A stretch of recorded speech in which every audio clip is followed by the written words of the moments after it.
Bom dia, boa tarde, boa noite, meu querido aluno e futuro servidor. Cá estamos nós finalmente de volta, a quarta aula de Direito Administrativo, aqui do Começando do Zero. Deixa eu gastar só 10 segundinhos iniciais para poder falar com você o seguinte. Eu sei que eu tinha gravado 3 aulas, aí teve um espaço de tempo bem grande para poder aparecer essa quarta aula para você. É que, na verdade, eu tive alguns problemas de saúde e eu estava internada no hospital. Então, é por isso que você ficou vários dias também sem receber aula. Peço desculpa, mas na verdade essas coisas, infelizmente, não tem previsão, não tem nada, mas agora, se Deus quiser, eu estou fazendo vários tratamentos, vários exames, vai dar tudo certo e a gente consegue dar uma sequência mais rápida, tá certo? Meu plano é você já já ter aula 5 e ter aula 6 também aí na sua área do aluno, beleza? Então peço desculpa por você ter ficado muito tempo entre uma aula e outra, mas vai dar tudo certo, a gente vai completar esse conteúdo aqui dentro do nosso prazo. E hoje, assunto novo, assunto que cai em tudo que é concurso, que é organização administrativa. Minha gente, se você já fez, sério, um concurso na sua vida, professor, eu fiz um concurso na minha vida, caiu uma questão de organização administrativa. Cá entre nós, aquele assunto, desconcentração, descentralização, eita, já fez uma questão disso. Autarquias, fundações públicas, empresas públicas, sociedades de economia mista, administração direta, indireta, agência reguladora, agência executiva. Tudo isso nós vamos estudar dentro desse tópico de organização administrativa. Já vou dizendo a você que nessa aula 4 eu não consigo acabar esse tema, mas a gente consegue andar bem. Então vamos andar, acho que a gente consegue chegar, sei lá, em fundação pública, empresa pública, mas não consegue acabar na aula de hoje. Então, sem perder tempo, deixa eu puxar vocês para cá, meu controlezinho não está funcionando, agora sim, vamos embora para o nosso primeiro tópico, que é a organização administrativa. Vocês percebem que eu sempre gosto de colocar um desenho e esse desenho representa bem o que eu quero mostrar para vocês. É como se fosse uma repartição aqui, ó, tanto interna de funções quanto mais externa. Então, essa organização administrativa está ligado a isso, a você organizar a estrutura administrativa. Podemos dizer até o seguinte, ó, esse estudo é o estudo da administração pública em seu sentido subjetivo, que pode aparecer com o nome sentido subjetivo, sentido orgânico ou formal. Então, aqui, a administração pública em sentido subjetivo, em sentido orgânico e em sentido formal. Só para poder você lembrar, o que isso está relacionado? Nós já estudamos que a administração pública ela pode ser estudada no sentido subjetivo ou objetivo. No sentido subjetivo, a gente vai lembrar aqui dos sujeitos. Orgânicos, a gente vai lembrar dos órgãos. Em outras palavras, eu vou te dizer o seguinte: essa administração, no sentido subjetivo, está relacionada ao estudo do conjunto de pessoas, de órgãos e de agentes que vão compor aqui a administração pública. Então, esse estudo aqui da organização administrativa, nós vamos estudar o conjunto de pessoas, de órgãos e de agentes que vão compor aqui a administração pública. Nós vamos ver que depois, um pouco mais para frente, nós vamos estudar serviços públicos. Então, em serviço público, a gente vai estudar a administração no sentido objetivo, ou seja, está relacionada às atividades que a administração vai desempenhar, aos serviços que ela está prestando. Mas, nesse momento, nós não vamos estudar as atividades que a administração desempenha. Nós vamos estudar quem está desempenhando. Tanto é que eu já falei o seguinte para vocês, ó, a administração pública aqui no sentido subjetivo está relacionado a quem? Quem está desempenhando a função administrativa? Qual é o conjunto de pessoas, de órgãos e de agentes que vão compor a administração pública? Eu só aproveitei o título do nosso assunto para falar de um assunto por fora, porque alguns editais eles pedem exatamente isso, A administração pública no sentido subjetivo e no sentido objetivo. Você já sabe que quando seu edital pedir a administração no sentido subjetivo, ela quer o estudo do sujeito, da pessoa, dos órgãos que vão compor a administração pública. E essa administração pública vai ser composta por quem? Olha a tabela clássica, pela administração direta e pela administração indireta. Quem é que vai fazer parte da administração direta? Eu tenho aqui os entes federados: União, estados, Distrito Federal e municípios. Nenhuma novidade, né, pessoal? E na administração indireta, nós temos as autarquias, fundações públicas, empresas públicas e as sociedades de economia mista. O estudo aprofundado da administração direta, você percebe que você faz em direito constitucional.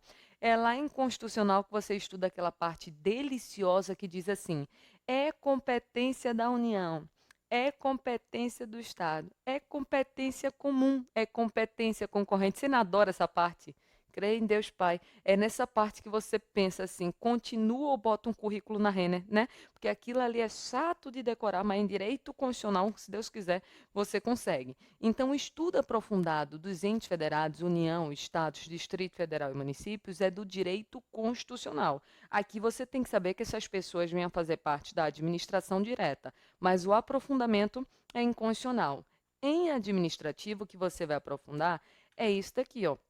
As pessoas que vêm a fazer parte da administração indireta, as autarquias, as fundações públicas, as empresas públicas e as sociedades de economia mista.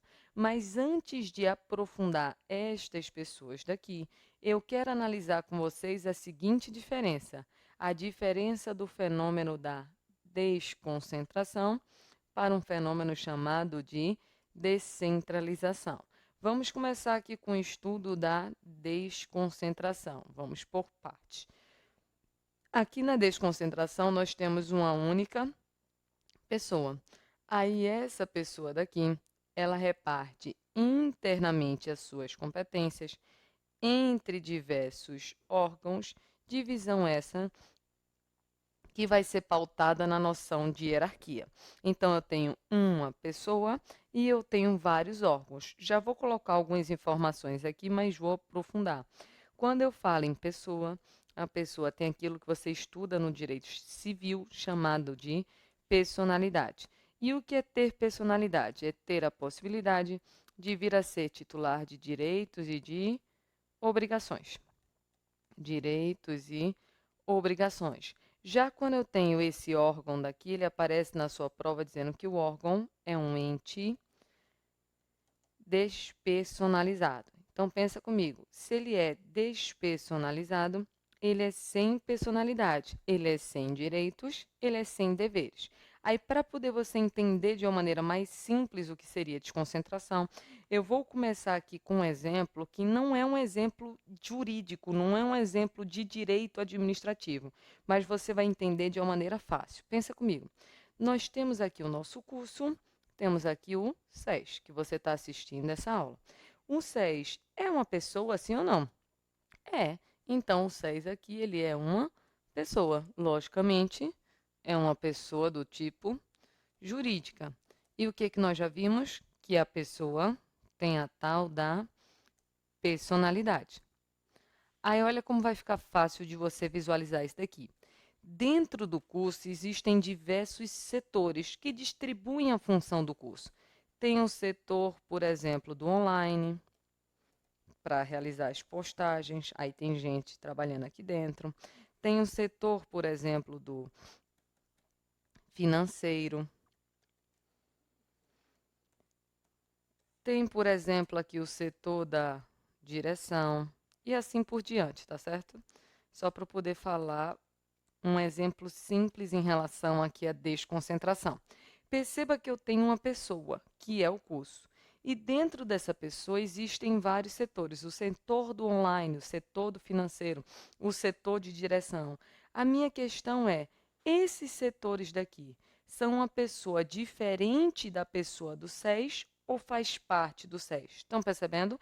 Então, quando eu tenho, por exemplo, aqui o SES, que é o curso, aí dentro dele tem um setor do online, tem um setor de financeiro, tem a direção, tem a coordenação, tem o atendimento ao público, então tem vários setores. A direção, o financeiro, o online, a recepção, são uma pessoa diferente do SES ou faz parte? Faz parte. São meras distribuições internas da competência do SES. Então, o SES tem várias atribuições a desempenhar. Então, o que ele faz? Ele divide aquelas atribuições em diversos setores, até porque isso vai trazer uma maior eficiência. Porque quando eu crio setores, eu estou criando especialistas em cada um dos assuntos. Então, pela lógica, a eficiência vai subir em virtude do especialista desempenhar muito melhor aquela atividade. Só que esses setores, eles são meras distribuições internas das competências. Então, é como se a direção, o online e o financeiro fossem os órgãos do SES. É claro que eu sei que o SES não pertence à administração pública, logicamente. É só para poder a gente visualizar o que seria aqui a lógica de eu ter uma pessoa jurídica. Veja que eu tenho uma pessoa jurídica só. Só que essa pessoa jurídica, ela distribui internamente as suas competências entre diversos órgãos. Isso daí está relacionado ao fenômeno da desconcentração. Aí vamos imaginar a seguinte situação. Imagina que você teve um problema aqui no financeiro. Você teve um problema no financeiro. Vamos imaginar, é claro que isso não aconteceria, mas vamos imaginar que estão te cobrando de maneira indevida. Você pagou o curso, o financeiro está dizendo que você não pagou, então você teve um estresse muito grande, você está querendo processar. A minha questão é, quando você quer processar, você vai processar quem? O financeiro do SES ou o próprio SES? O próprio SES. Por quê? Porque é a pessoa jurídica que vai responder pelos atos praticados pelos seus órgãos e pelos atos praticados pelos seus agentes. Então, isso daqui nós vamos até aprofundar lá em responsabilidade civil do Estado. Quando a gente estiver estudando esse tópico de responsabilidade civil, a gente vai ver que você processa a pessoa jurídica. Por quê? Porque é ela que tem personalidade, é ela que tem direitos, é ela que tem deveres. Os órgãos nem personalidade têm. Então, o raciocínio lógico inicial é que você nem vai poder processá-los. Essa é a regra generalíssima, porque eles não têm como regra generalíssima capacidade processual, que eles não podem estar no processo, já que eles não têm nem personalidade. Isso daqui foi um exemplo bem simples, só para poder você entender a lógica desse fenômeno aqui, desconcentração. Mas é claro que eu quero falar com vocês um exemplo muito mais administrativo. Aí eu vou puxar para cá. Ó. Te pergunto, União, os estados, o Distrito Federal e os municípios são órgãos ou são pessoas? Pessoas. Aqui eu tenho as pessoas que vão pertencer à administração direta. Sabe qual é um jeito bem fácil na prova? Bem fácil mesmo. Você pensar se é órgão, se é pessoa, é você pensar assim: posso processar ou não posso processar? Porque pensa comigo, você não pode mover um processo contra a União ou pode? Pode. Você não pode processar o Estado de São Paulo? Pode? Pode. Você pode processar o município do Rio de Janeiro, você pode processar o Distrito Federal. Se você pode processar, é porque aquela pessoa, aquele ente, tem capacidade processual. Então, tem personalidade, então vai poder vir a ser processado e vai ser considerado uma pessoa. Olha a pergunta como fica fácil aqui. Autarquia, exemplo. INSS. Você não pode processar o INSS ou você pode? Pode processar o INSS. Se o INSS pode ser processado e pode nos processar, ele tem capacidade processual, tem direitos, tem deveres e também tem personalidade, assim como as fundações públicas, empresas públicas e sociedades de economia mista. Então, aqui eu tenho as pessoas que vêm a fazer parte da administração indireta. Então, todo mundo que está aí na tabela não é órgão, todo mundo que está aí vai ser considerado uma pessoa. Só que a grande questão é, já vi algumas provas dizendo mais ou menos assim, o fenômeno da desconcentração só pode acontecer na administração direta. Certo ou errado? Errado. Porque o fenômeno da desconcentração pode acontecer em qualquer pessoa, seja ela da direta, seja ela da indireta. Então, em resumo, fica mais ou menos assim, ó. A União pode pegar suas competências, repartir internamente e criar vários órgãos. Esse fenômeno é um fenômeno da desconcentração na administração direta. Isso que eu falei para a União serve para os estados, para o Distrito Federal e para os municípios. Beleza. Uma autarquia também pode pegar suas competências e repartir internamente. Com isso, ela vai criar aqui os seus órgãos. Essa mesma lógica vai servir para os entes da administração indireta. Então, a desconcentração pode acontecer tanto na administração direta, quanto vai poder acontecer na administração indireta. Aí, deixa eu trabalhar com um exemplo aqui com vocês, que fica bem fácil de você entender. Vamos pensar o seguinte, ó. Vou dar um exemplo com o meu estado aqui. Mas o exemplo serve para todos, logicamente. Aqui tem o estado de Pernambuco. Você pode colocar o seu estado, tá certo? Pode colocar qualquer estado que vai dar exatamente no mesmo. Então, eu tenho aqui o estado de Pernambuco, e o estado de Pernambuco, ele é uma pessoa, como já sabemos, todos os estados são pessoas, e sendo pessoas, vão ter a tal da personalidade. Já sabemos que ter personalidade é poder ser titular de direitos e de deveres. Só que o Estado, ele tem várias competências a desempenhar. Tanto é que ele tem poder legislativo, poder executivo, poder judiciário. Aí eu vou dar um exemplo com o poder executivo. Chefiando o poder executivo do Estado, nós temos aqui a governadoria. Então, existe a governadoria do Estado. Só que o governador sozinho, é claro que ele não consegue dar conta de tudo, porque são várias atribuições a desempenhar. Então, para auxiliar, são criadas várias secretarias. Então, tem Secretaria de Saúde, Secretaria de Educação. Eu vou falar da Secretaria da parte de Segurança, que aqui no estado de Pernambuco se chama de SDS, Secretaria de Defesa Social. Tem outros estados que é SSP, Secretaria de Segurança Pública, mas tanto faz, eu só quero colocar aqui que existem secretarias na área de segurança. Aí, abaixo das secretarias, vem aqui as delegacias. Então, tem delegacias de polícia. Aqui tem, por exemplo, delegacia no bairro de Boa Viagem, no bairro de Casa Amarela. Então, tem várias delegacias. E para não chegar ao infinito, aqui na delegacia tem o policial trabalhando. Deixa eu colocar aqui o policial. Aqui uma arma. Finge que é uma arma, tá? Desenho nunca foi o meu forte, mas deu para entender. Parece mais um secador de cabelo, mas finge que é uma arma. A minha pergunta é, bem fácil, vai ficar bem fácil. A governadoria, as secretarias e as delegacias são uma pessoa diferente do estado de Pernambuco ou faz parte? Faz parte. Perceba que são meras distribuições internas das competências do estado.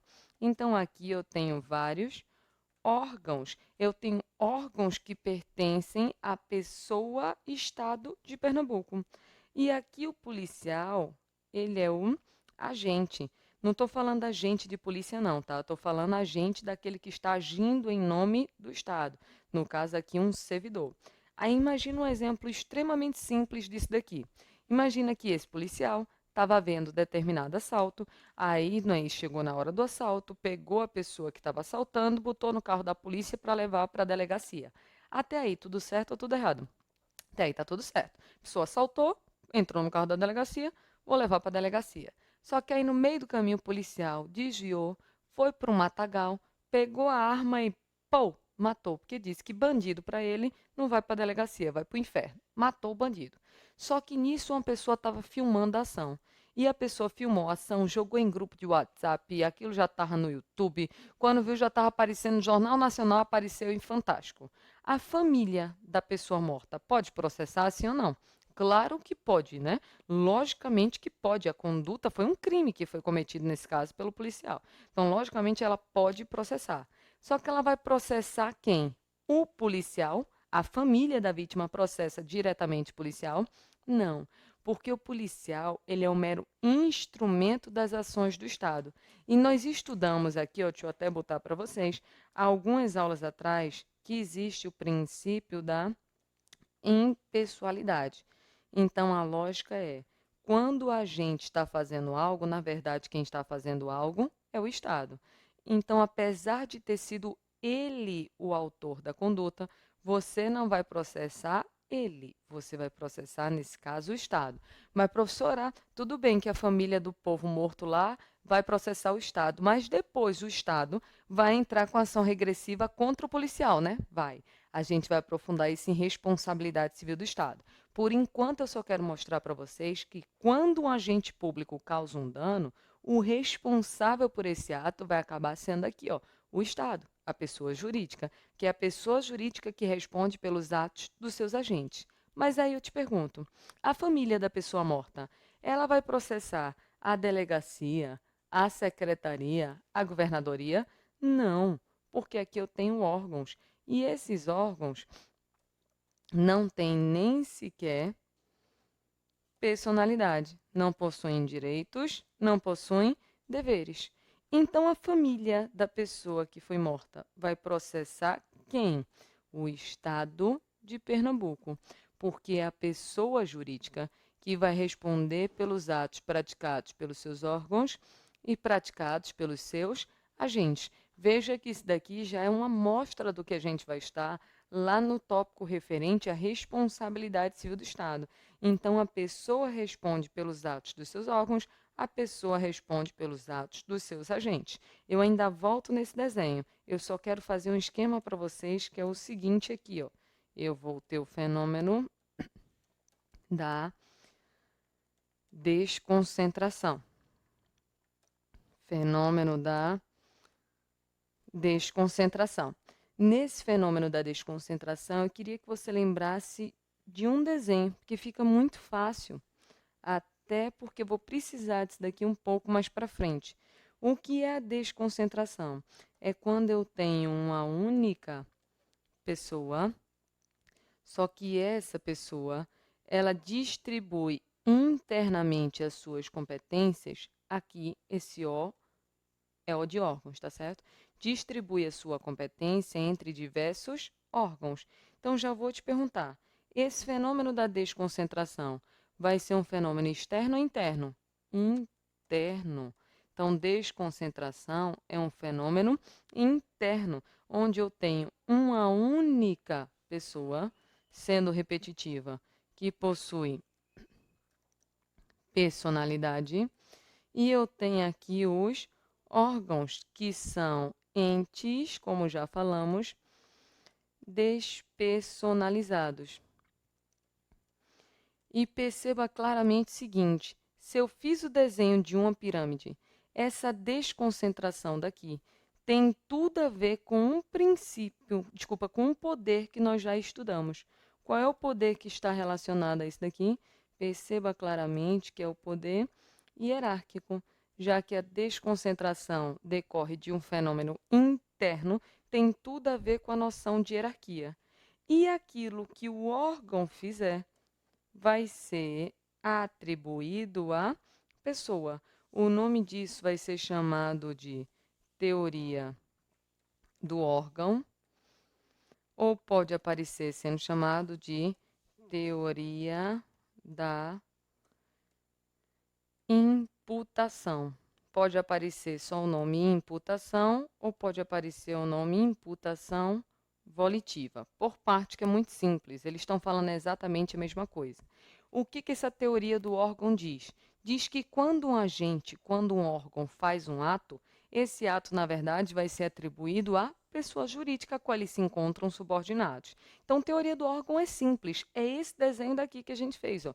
Quando um ato, mesmo que venha a ser praticado pelo agente, esse ato vai ser atribuído ao Estado, porque é a pessoa que tem personalidade, ela que responde pelos atos praticados pelos seus órgãos e pelos seus agentes. E aqui um momento português. Imputação vem de imputar. Imputar é atribuir. E volitiva tem a ver com vontade. Então, imputação volitiva é simplesmente saber a quem a vontade vai ser atribuída aqui nesse fenômeno da desconcentração. Eu te pergunto, a ação ela vai ser atribuída ao agente, aos órgãos ou às pessoas? Às pessoas, porque elas, sendo repetitiva, respondem pelos atos praticados pelos seus órgãos e pelos seus agentes. O esquema básico, então, da desconcentração é esse daqui. Quem gosta desse nome daqui, imputação ou imputação volitiva, é muita banca do CESP. Claro que pode cair em qualquer banca, mas banca do CESP ama esses nomes daqui. Veja que matamos os pontos-chave da desconcentração. Já sabemos que eu tenho uma única pessoa, que eu tenho uma repartição interna de competências, que eu vou ter órgãos e tudo está pautado na noção de hierarquia. Só para poder você visualizar por que o nome é órgão. É porque quem pensou nessa teoria era literalmente formado em direito e formado em medicina. Pensa comigo, analogia com o corpo humano. Eu, Ana Cláudia, sou uma pessoa, uma única pessoa. E dentro de mim, distribuindo as funções do meu corpo, existem diversos o quê? Órgãos. Então, eu tenho uma pessoa e internamente eu tenho vários órgãos distribuindo as funções. Quanto mais distribuir, tecnicamente mais eficiente vai ser a atuação. Então, essa lógica da desconcentração foi literalmente pautada no corpo humano. Uma pessoa, vários órgãos, fenômeno interno com a noção de hierarquia. Beleza esse ponto? Voltei para cá. Já sabemos desse fenômeno da desconcentração. Eu ainda volto a falar disso daqui, só que para poder voltar a falar da desconcentração, eu tenho que emendar com outro fenômeno para poder fazer o paralelo, que é o fenômeno da descentralização. Já quero te mostrar uma coisa. Na descentralização, o Estado, quando falar em Estado, é porque está falando nas pessoas da administração direta.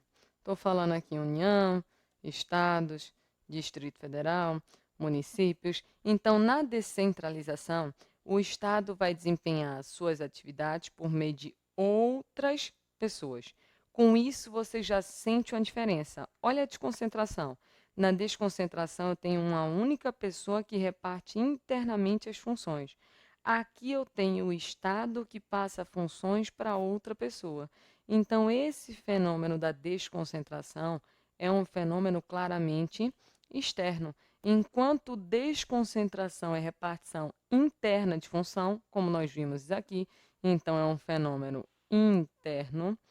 A descentralização vai ser um fenômeno completamente externo, podendo essa descentralização ser feita por meio de uma outorga, que pode ser chamada descentralização técnica funcional ou por serviço, ou pode essa descentralização ser feita por delegação ou colaboração e vai existir uma vinculação. Vamos aprofundar isso daqui, fazendo um desenho em relação a esse ponto. Deixa eu pegar aqui para poder a gente analisar o fenômeno da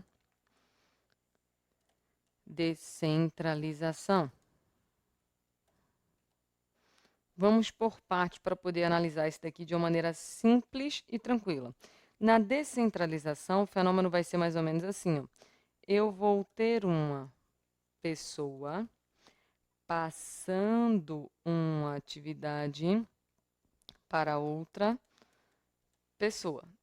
Quero só informações básicas por enquanto. Só de olhar o desenho, você já sabe que essa descentralização é um fenômeno externo. Aí eu quero te lembrar uma outra coisa, vou voltar a alguns desenhos. Na desconcentração, eu tenho relação direta com o poder hierárquico. Então, tem aqui o poder hierárquico na desconcentração. Mas na descentralização, eu tenho duas pessoas diferentes. Se eu tenho duas pessoas diferentes, vai existir poder hierárquico?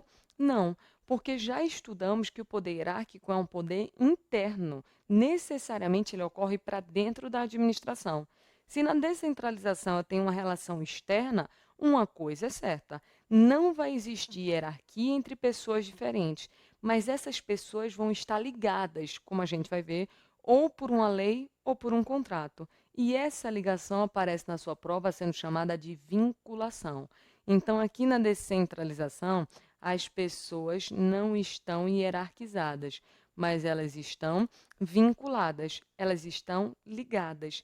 E elas estão ligadas por meio de quê? Elas podem estar ligadas por meio de uma lei ou por meio de um contrato ou de um ato administrativo. Então, a ligação pode vir de uma lei ou pode vir por meio de um contrato ou por meio de um ato administrativo. Aí você diz: como assim, professora? Eu não entendi bem. Vinculação por lei, por contrato. Me dá um exemplo? Claro que dou, mas dou na próxima parte.